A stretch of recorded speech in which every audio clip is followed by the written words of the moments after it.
Historical moments take place every single day on this earth. History is generally measured by time and often noted to be instilled in people's memory for as long as they live.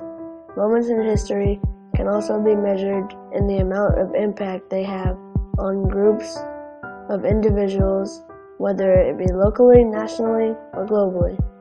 However, sometimes when historical moments are measured by impact and time alone, different aspects of history can be overlooked, especially when it comes to sports.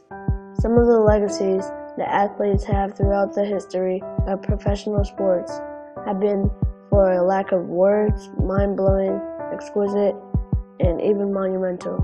These are all words that describe the life of Marlin Briscoe, the magician.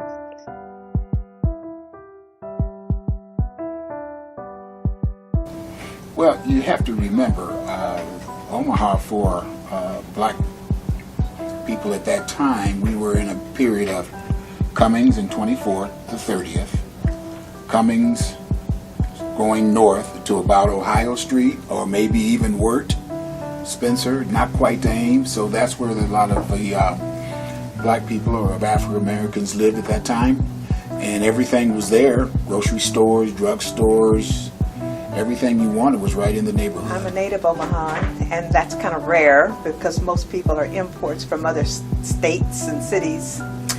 But I was born here and lived in what we call the project. And a lot of people back then, it wasn't an option because of where we lived in North Omaha and whatnot. There were not a lot of single family homes, and so a lot of people who are prominent today, that's where they began their lives as well as I did.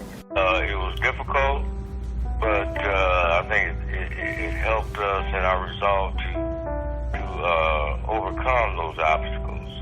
We're talking about the 60s, 50s and the 60s, and I know you youngsters obviously don't know what transpired, in black life all over this country, Omaha included. But your parents and grandparents, particularly grandparents, would probably be able to explain, the plight of the African American male and female back in those days.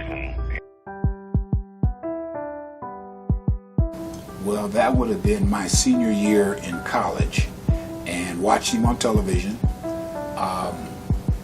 Highlight of my career, too, knowing that he did that. Marlin Briscoe is important to Omaha because he was a pioneer as far as being one of the first black quarterbacks in the NFL. He was the first one to really start full-time for the Denver Broncos. The circumstances behind him starting was really interesting. There were like 3 guys in front of him, and they all got injured, and the coach had no one else to turn to but him, and he started halfway through the season, and he threw, I believe, 14 touchdowns in those. At the time, they played only 14 games in 7 games, and I believe it's still a Denver Broncos rookie touchdown record.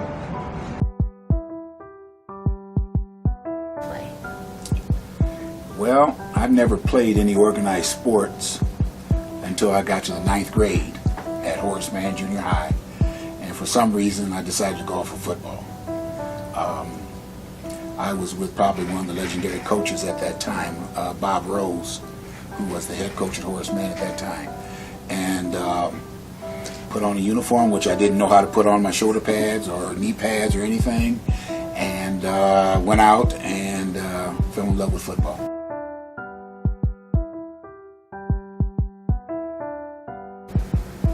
No, that was what because that's what I'm not a quarterback, so that would have been out. I'm not big enough to play in the defensive line, and tight end was my position, so that had nothing to do with racism. That's where I could play, and that's where I feel I had the ability to play. So any other position, running back, I wasn't a running back, and therefore, I think the position suited me well. And as far as racism, no. It had nothing to do with that. It had to do with my ability to play tight end. Oh, no ifs, ands, or buts about it. The quarterback was supposed to be the thinking man's position, and black athletes were not supposed to be able to think. Always athletic, always can run fast and jump high, but not able to think. Whereas, especially in the sport of basketball, you might have 4 black guys on the court and 1 white player, and the white player is always the smart one, supposedly, which, there you go, it's that old image of associating color with intelligence, which is not smart.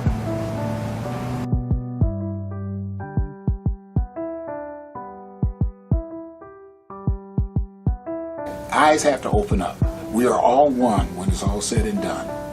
And, you know, black lives do matter. And to get even with, well, white lives matter, all lives matter. And therefore, I think it's making an impact. And it will before it's all said and done. Now, you also have to go back to the 60s. Black power, okay? You know, black and beautiful. Same thing. I think that it has its place in society because it increases awareness. One of the things that most black people feel is that they are not being heard, that their voice doesn't count.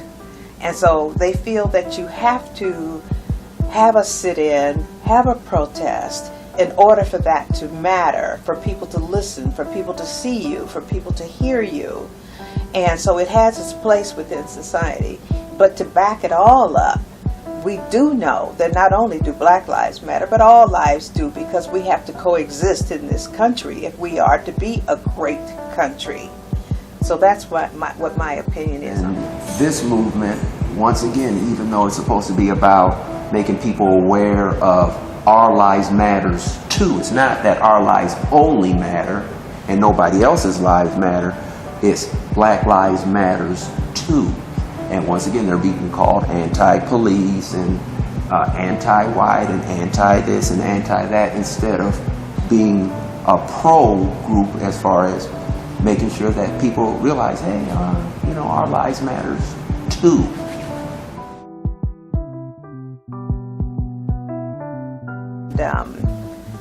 One of the things that my godmother and my grandmother taught me was that even though life happens, and by that, everything doesn't go perfect within your life, but you just can't let anything that is a bad situation stop you, you know, from progressing forward. You have to project yourself further than what's going on today. You can't let things hold you back. If that's whatever your goal is in life, then that's what you do. And the same way with Marlin.